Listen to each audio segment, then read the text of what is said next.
wabarakatuh. Perkenalkan, nama saya Dewi Nur Aulia, biasa dipanggil Dewi. Saya berasal dari Wonomulyo, tepatnya di Desa Bumi Ayu, Dusun Jogja Lama. Dan saya sekarang kuliah di kampus Institut Agama Islam Darut Dakwah Wal Irsyad Polewali Mandar, semester 4, program studi Pendidikan Agama Islam, Fakultas Tarbiyah dan Ilmu Keguruan.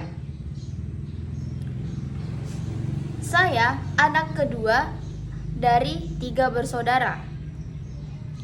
Dan adapun tujuan saya membuat video ini guna untuk memenuhi tugas kuliah Filsafat Pendidikan dengan dosen pengampuh Bapak Muhammad Abid S.Phil, MSI.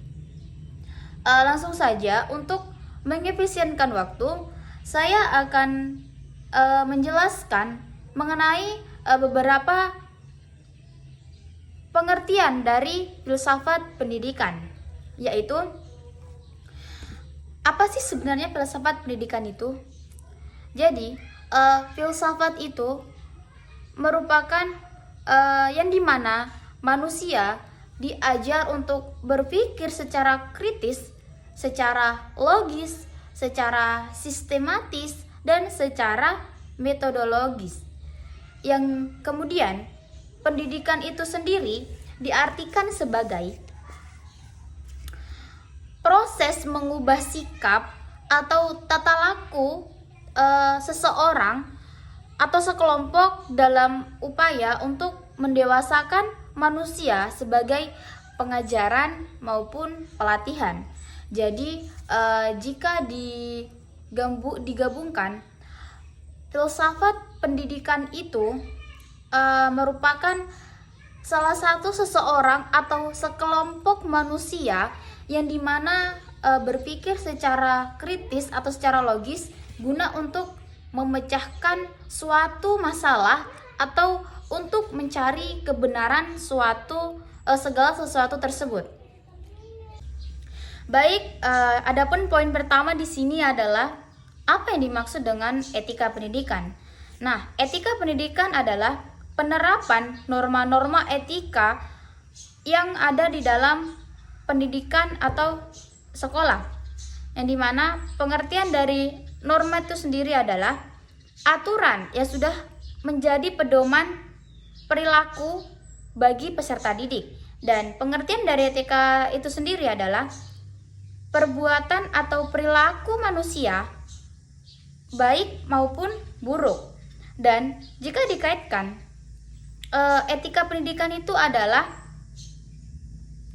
yang dimana di suatu sekolah tersebut membuat peraturan dan harus dipatuhi oleh peserta didik tersebut guna untuk pencapaian yang baik atau untuk memperbaiki tingkah laku atau perilaku si peserta didik tersebut sesuai dengan apa yang telah diajarkan atau apa yang sudah ditetapkan di dalam norma tersebut.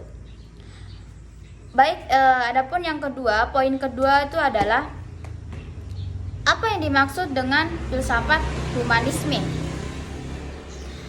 Dalam pendidikan adalah yang dimana teori humanisme ini adalah memanusiakan manusia, yang dimana kita sebagai manusia diajari untuk saling menghargai, saling menghormati terhadap sesama manusia. Yang dimana di sini juga dimaksudkan proses belajar dianggap berhasil jika si pelajar memahami lingkungannya dan dirinya sendiri, yang dimana peserta didik tersebut diajari bagaimana cara menghargai temannya, dan di dalam proses pembelajarannya tersebut peserta didik harus berusaha agar lambat laun ia mampu mencapai akulturasi diri dengan sebaik-baiknya dengan menuju kreativitas dan kebahagiaan, yang dimana peserta didik tersebut juga harus pintar dalam proses pembelajarannya guna untuk mencapai akulitasi diri sebaik-baik demi untuk mencapai kebahagiaan. Adapun poin yang ketiga di sini, apa yang dimaksud dengan pragmatisme? Nah, aliran pragmatisme dalam pendidikan ini adalah tentunya dalam pandangan pragmatisme ini anak didik memiliki akal dan kecerdasan guna untuk proses penggalian dan pengolahan pengalaman secara terus-menerus. Maksudnya di sini peserta didik harus memiliki akal yang cerdas dan jernih guna untuk mencari pengalaman yang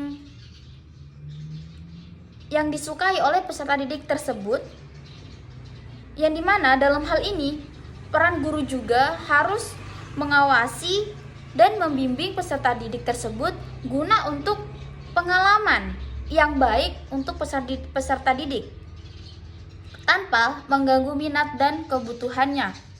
Nah, adapun poin yang keempat yaitu apa yang dimaksud dengan filsafat esensialisme dalam pendidikan.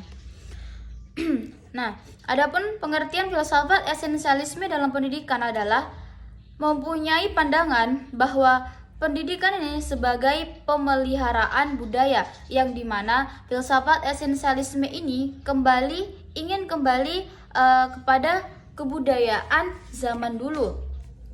Yang dimana maksudnya di sini seorang guru menjelaskan kepada peserta didik yang dimana warisan sejarah zaman dulu itu sangat membuktikan kebaikan-kebaikan bagi kehidupan manusia.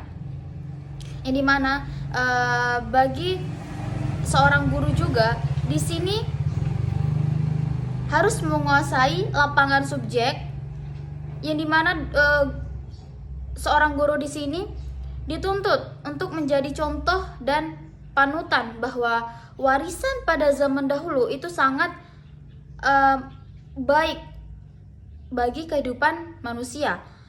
Yang dimana di sini peserta didik diajari untuk mengenal warisan budaya dahulu, kemudian peserta didik juga diajari untuk mempraktekkan kembali warisan budaya terdahulu. Dan adapun poin yang kelima di sini ada apa yang dimaksud dengan filsafat perennialisme. Nah, filsafat perennialisme ini adalah upaya membentuk kepribadian anak yang baik dan bermoral, menjunjung tinggi nilai-nilai agama, menjunjung nilai-nilai luhur agama, serta tetap menjunjung tinggi nilai-nilai kebaikan. Dibutuhkan yang namanya pembelajaran. Dalam hal ini pendidik lebih dominan daripada anak murid. Yang dimaksud di sini adalah yang dimaksud filsafat perennialisme ini adalah guru mengajarkan kepada peserta didik untuk menjunjung tinggi nilai-nilai guna untuk menjadi anak peserta didik yang bermoral. Yang dimana dalam hal ini itu pendidik itu yang sangat dominan daripada peserta didik. Nah, selanjutnya yaitu poin ke-9, yang dimana di sini apa yang dimaksud dengan kurikulum tersembunyi. Kurikulum tersembunyi adalah hal atau kegiatan yang terjadi di sekolah dan ikut mempengaruhi perkembangan peserta didik. Namun, dalam hal itu tidak diprogramkan di dalam kurikulum potensial atau ideal. Contohnya seperti